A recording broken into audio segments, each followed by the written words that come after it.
मिथिला में राम खेलत होरी, मिथिला में राम खेलत होरी,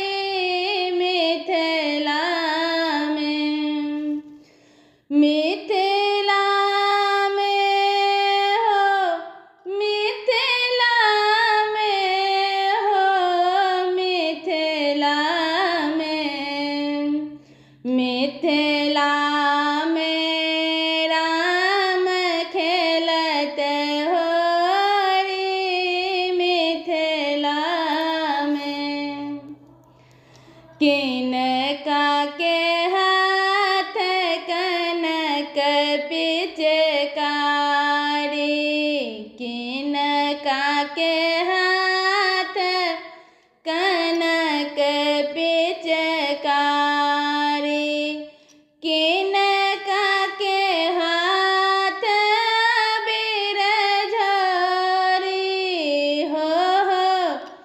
किनका के हाथ बिरझोरी,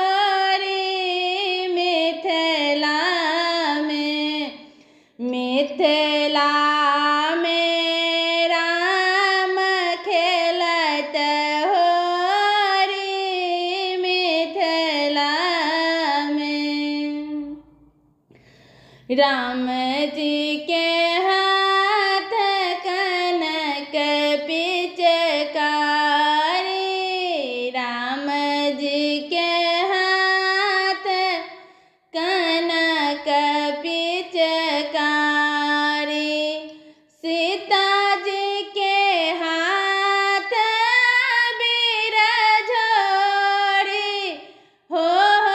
सीता जी के हाथ बिरझोरी, मिथिला में राम खेलत होरी, मिथिला में राम खेलत होरी, मिथिला में किनका के पहिरन पियर पीताम्बर, किनका के पहिरन पियर पीताम्बर, किनका के पहिरन कुसुम सरिया हो, किनका के पहिरन कुसुम सरिया, मिथिला में राम खेलत होरी, मिथिला में राम खेलत होरी, मिथिला में राम जी के पहिरन पियर पीताम्बर, राम जी के पहिरन पियर पीताम्बर, सिया जी के पहिरन कुसुम सरिया हो, सिया जी के पहिरन कुसुम सरिया, मिथिला में राम खेलत होरी, मिथिला में किनका के भी जल पियर पीताम्बर, किनका के भी जल पियर पीताम्बर,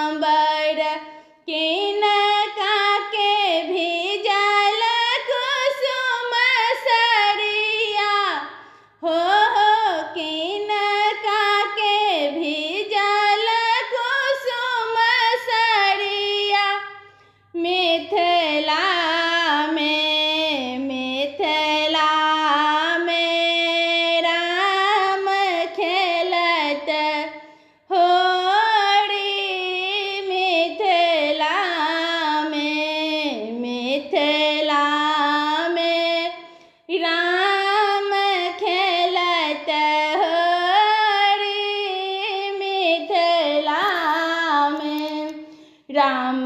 जी के भी जल पियर पीताम्बर, राम जी के भी जल पियर पीताम्बर, सीता जी के भी जल कुसुम सरिया हो, सीता जी के भी जल कुसुम सरिया, मिथिला में